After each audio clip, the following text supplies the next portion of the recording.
بسم الله الرحمن الرحيم.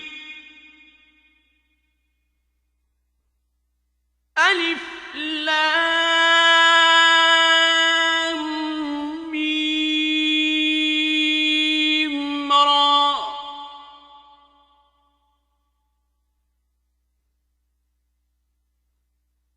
تلك آيات الكتاب.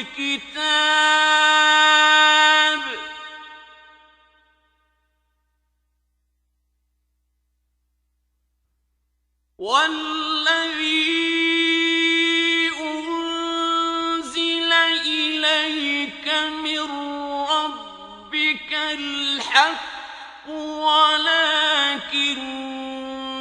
أكثر الناس لا يؤمنون.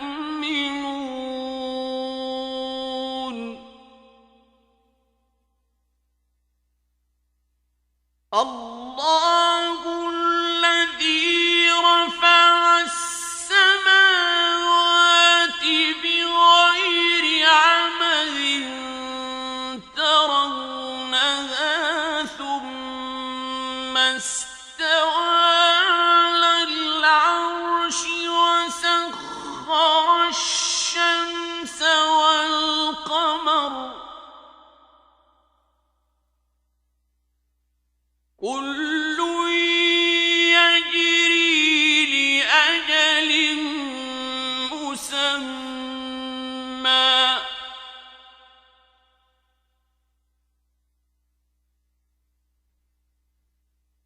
يدبر الأمر يفصل الآيات لعلكم بلقاء ربكم توقنون.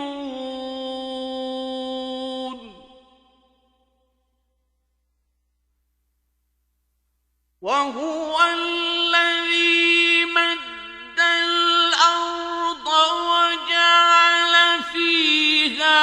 رواسي وأنهارا ومن كل الثمرات جعل فيها زوجين اثنين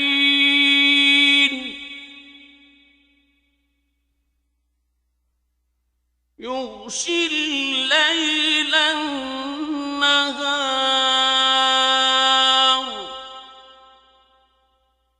إن في ذلك لآيات لقوم يتفكرون. وفي الأرض قطع متجاورات وجنات من أعناب وزرع ونخيل صنوان وغير صنوان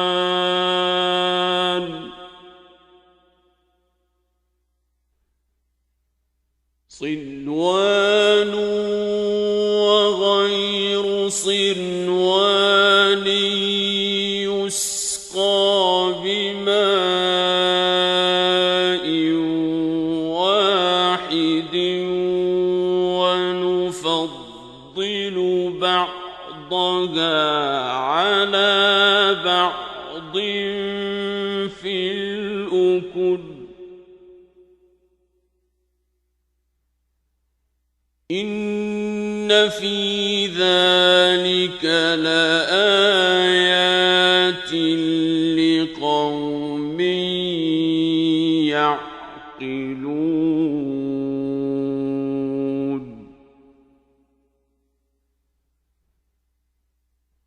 وإن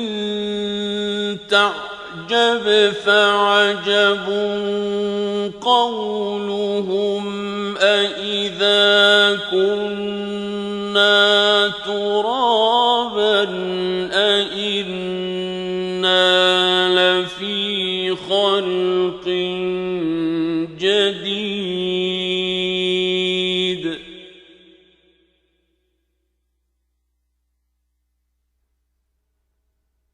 أولئك الذين كفروا بربهم وأولئك الأغلال في أعناقهم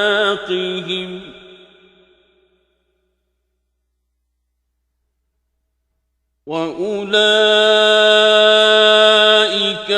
أصحاب النار هم فيها خالدون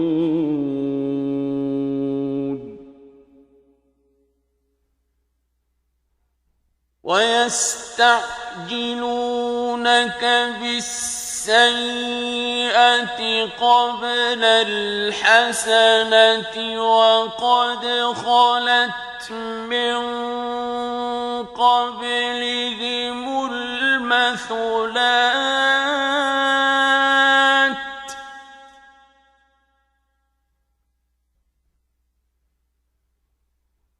وإن ربك لذو مغفرة للناس على ظلمهم وإن ربك لشديد العقاب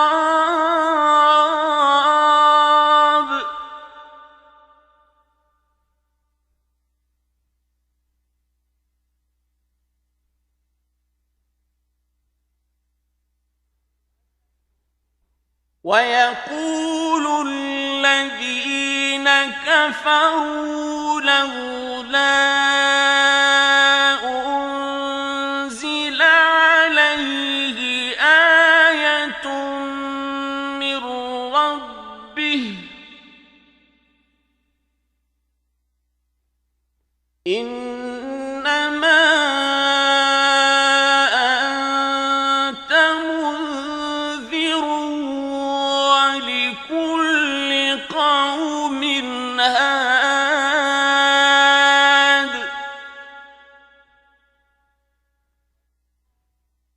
الله يعلم ما تحمل كل أنثى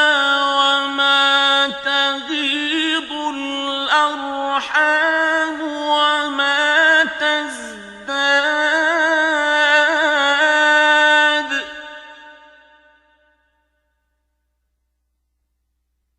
وكل شيء عنده بمقدار عالم الغيب والشهادة الكبير المتعال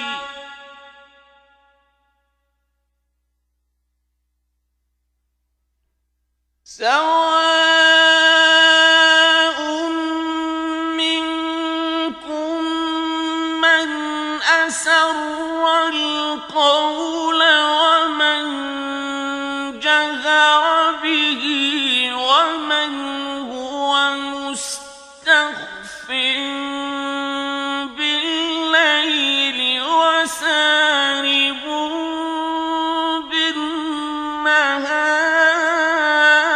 بالنهار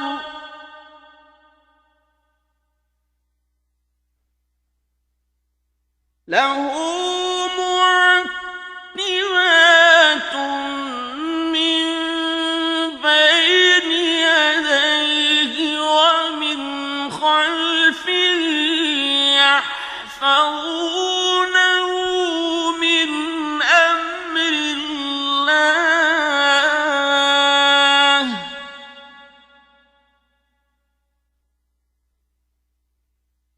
إن الله لا يغير ما بقوم حتى يغيروا ما بأنفسهم وَإِذَا أَرَادَ اللَّهُ بِقَوْمٍ سُوءًا فَلَا مَرَدَّ لَهُ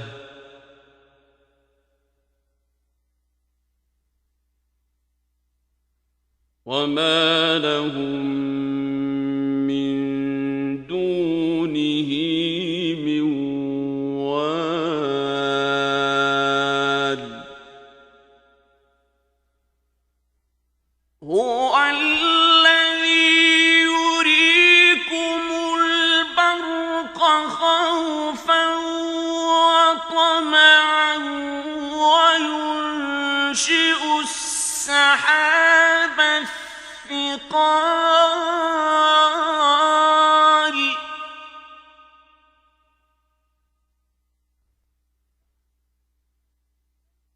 وَيُسَبِّحُ الرَّعْدُ بِحَمْدِهِ وَالْمَلَائِكَةُ مِنْ خِيفَتِهِ وَيُرْسِلُ الصَّوَاعِقَ فَيُصِيبُ بِهَا مَن يَشَاءُ وَهُمْ يُجَادِلُونَ فِي اللَّهِ وَهُوَ شَدِيدُ الْمِحَالِ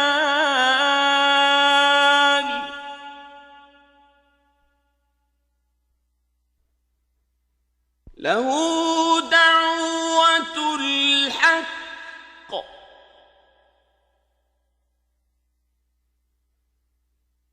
وَالَّذِينَ يَدْعُونَ مِن دُونِهِ لَا يَسْتَجِيبُونَ لَهُم بِشَيْءٍ إِلَّا كَبَاسِطِ كَفَّيْهِ إِلَى الْمَاءِ لِيَبْلُغَ فَاهُ وَمَا هُوَ بِبَالِغِهِ وَمَا دُعَاءُ الْكَافِرِينَ إِلَّا فِي ضَلَالٍ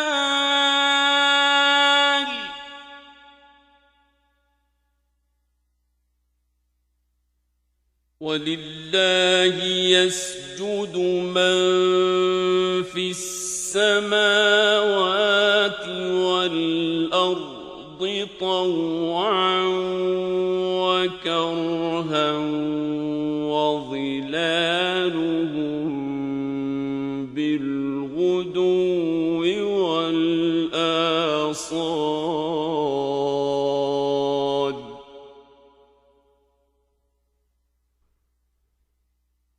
قُلْ مَن رَّبُّ السَّمَاوَاتِ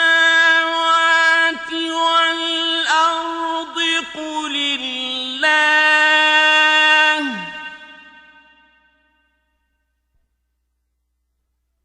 قُلْ أَفَاتَّخَذْتُم مِّن دُونِهِ أَوْلِيَاءَ لَا يَمْلِكُونَ لِأَنفُسِهِمْ نَفْعًا وَلَا ضَرًّا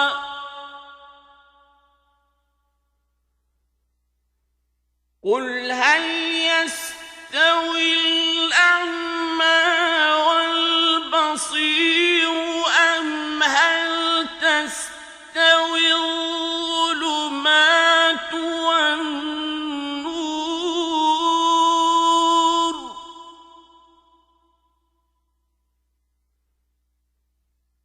أَمْ جَعَلُوا لِلَّهِ شُرَكَاءَ خَلَقُوا كَخَلْقِهِ فَتَشَابَهَ الْخَلْقُ عَلَيْهِمْ قُلِ اللَّهُ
متاع زبد مثله كذلك يضرب الله الحق والباطل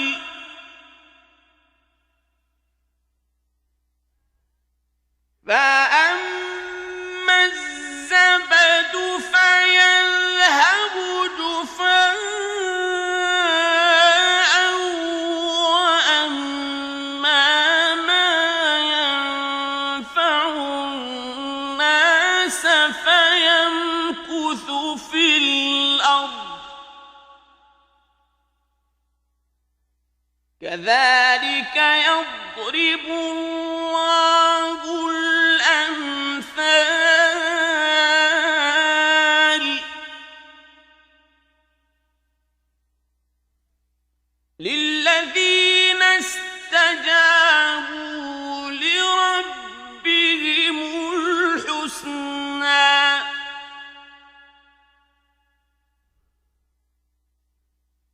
والذين لم يستجيبوا له لو أن لهم ما في الأرض جميعا ومثله معه لافتدوا به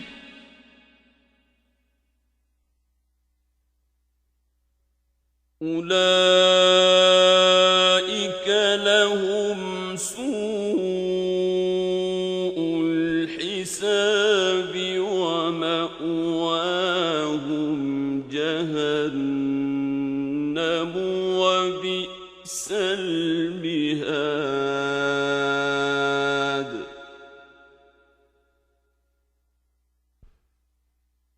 أفمن يعلم أنما أنزل إليك من ربك الحق كمن هو أعمى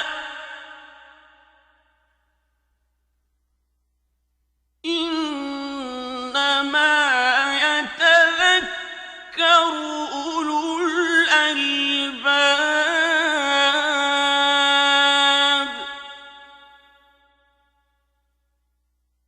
الذين يوفون بعهد الله ولا ينقضون الميثاق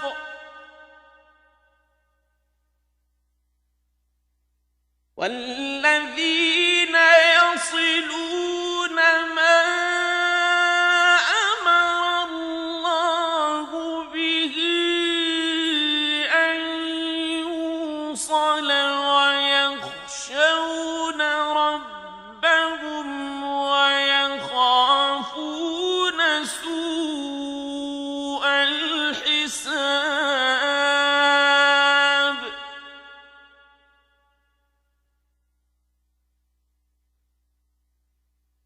والذين صبروا ابتغاء وجه ربهم وأقاموا الصلاة وأنفقوا مما رزقناهم سرا وعلانية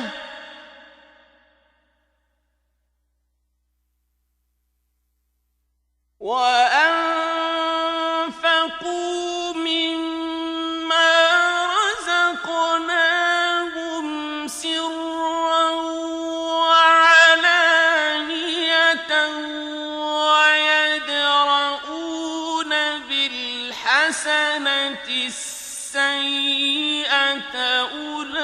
أولئك لهم عقبى الدار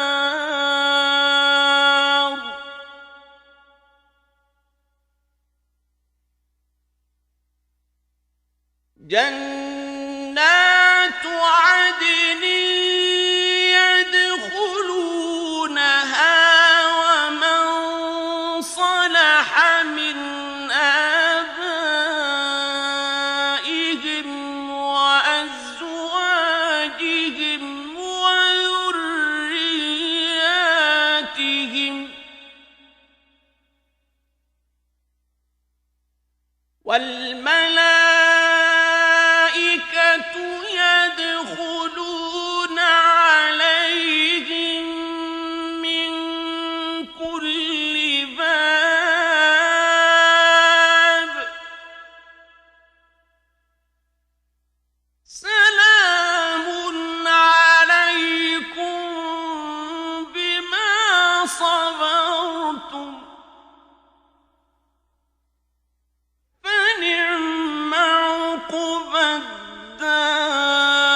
يوصل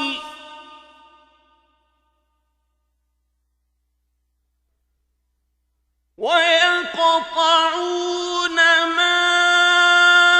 أمر الله به أن يوصل ويفسدون في الأرض أولئك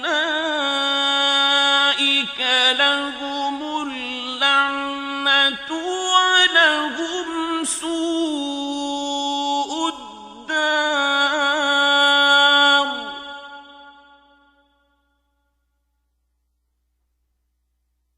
الله يبسط الرزق لمن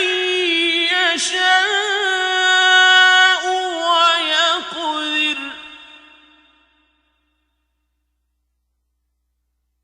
وفرحوا بالحياة الدنيا وما الحياة الدنيا في الآخرة إلا متاع.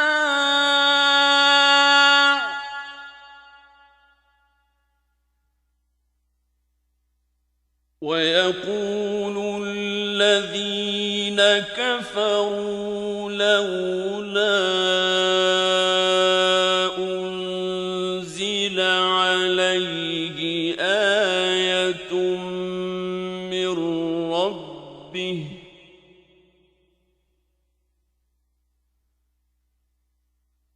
قل إن الله يضل من يشاء ويهدي إليه من أناب.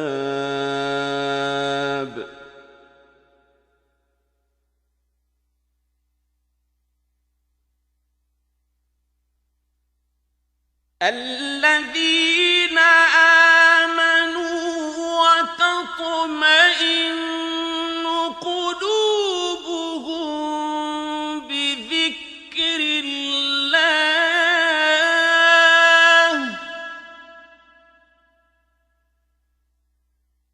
ألا بذكر الله تطمئن القلوب.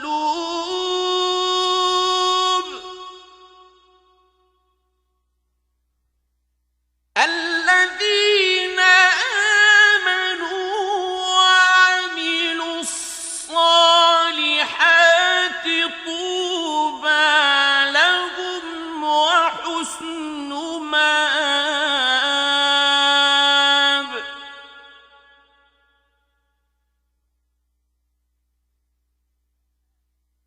كذلك أرسلناك في أمة قد خلت من قبلها أمم لتتلو عليهم الذي أوحينا إليك وهم يكفرون بالرحمن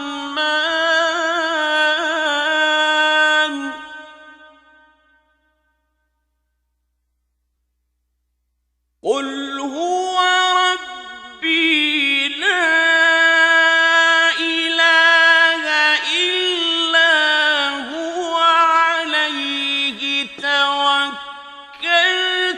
وإليه متاب.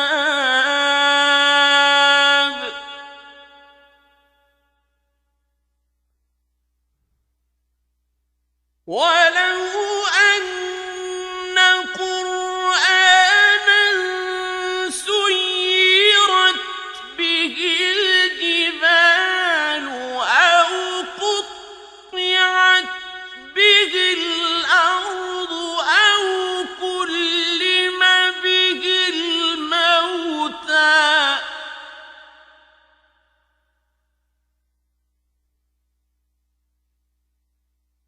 بل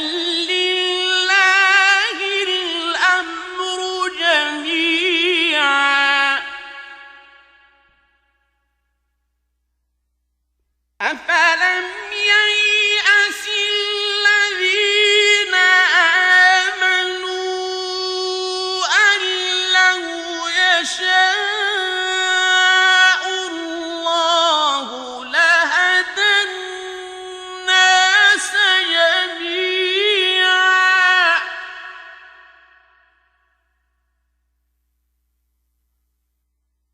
ولا يزال الذين كفروا تصيبهم بما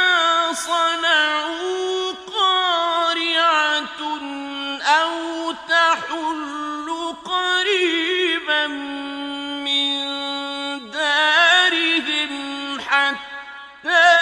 يأتي وعد الله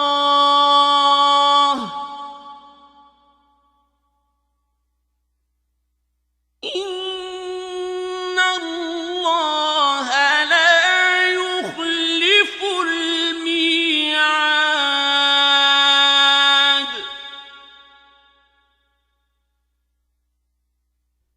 ولقد استهزئ برسل من قبلك فأمليت للذين كفروا ثم أخذتهم فكيف كان عقاب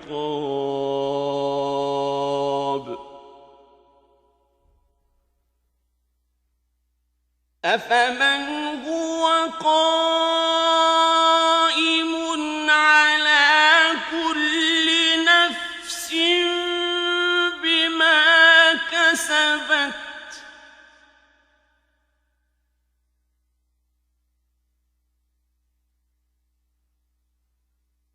وجعلوا لله شركاء قل سموهم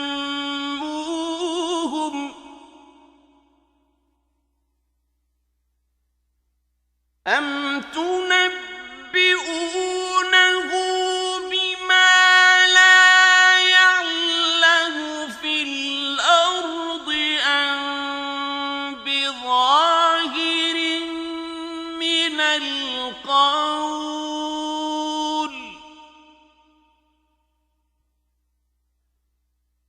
بل زين للذين كفروا مكرهم وصدوا عن السبيل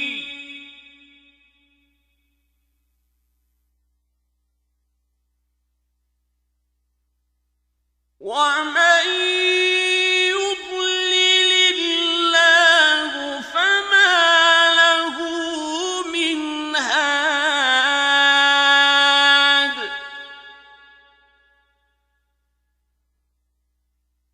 لهم عذاب في الحياة الدنيا ولعذاب الآخرة أشق وما لهم من الله من واق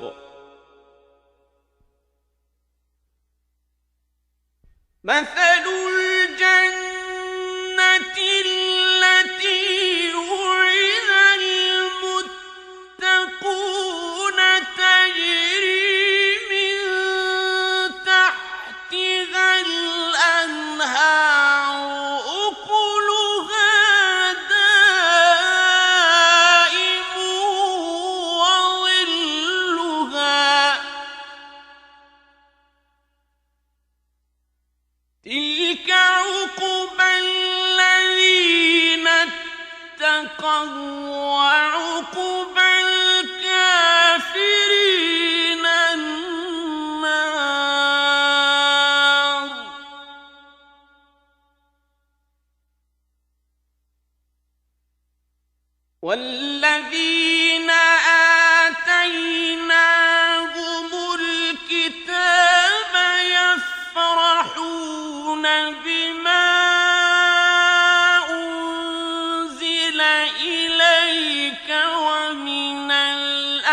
الأحزاب من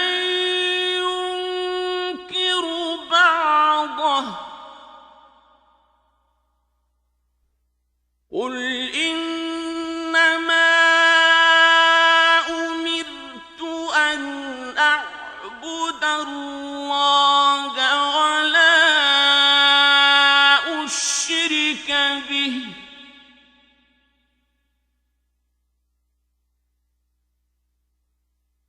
إليه أدعو وإليه مآب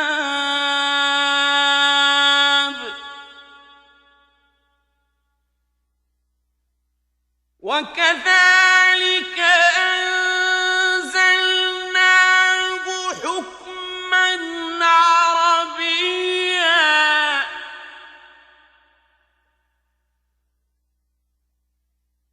ولئن اتبعت أهواءهم بعدما جاءك من العلم ما لك من الله من ولي ولا واق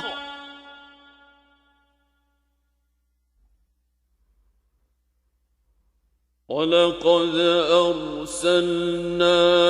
رسلا من قبلك وجعلنا لهم أزواجا وذرية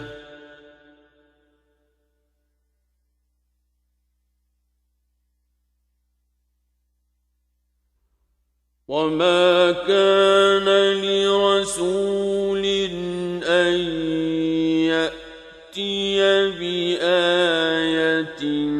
إلا بإذن الله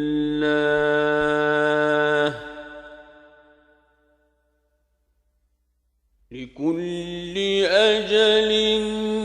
كتاب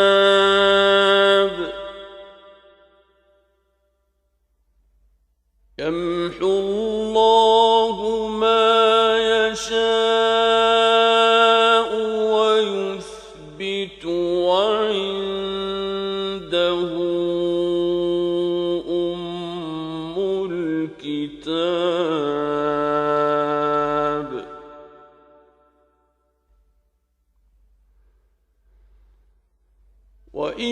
وإما نرينك بعض الذي نعدهم أو نتوفينك فإنما عليك البلاغ وعلينا الحساب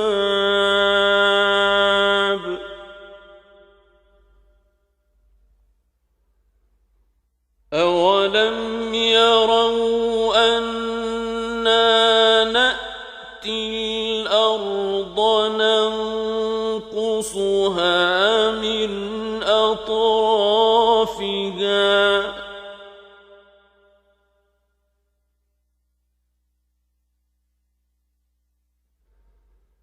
والله يحكم لا معقب لحكمه وهو سريع الحساب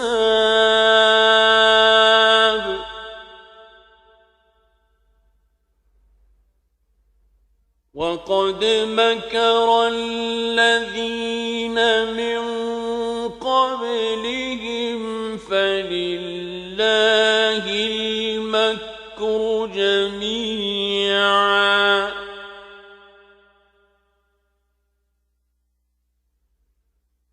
يعلم ما تكسب كل نفس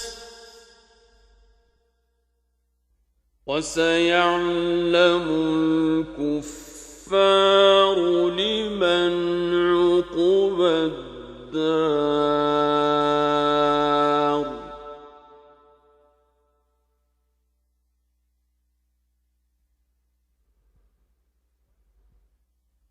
ويقول الذين كفروا لست مرسلا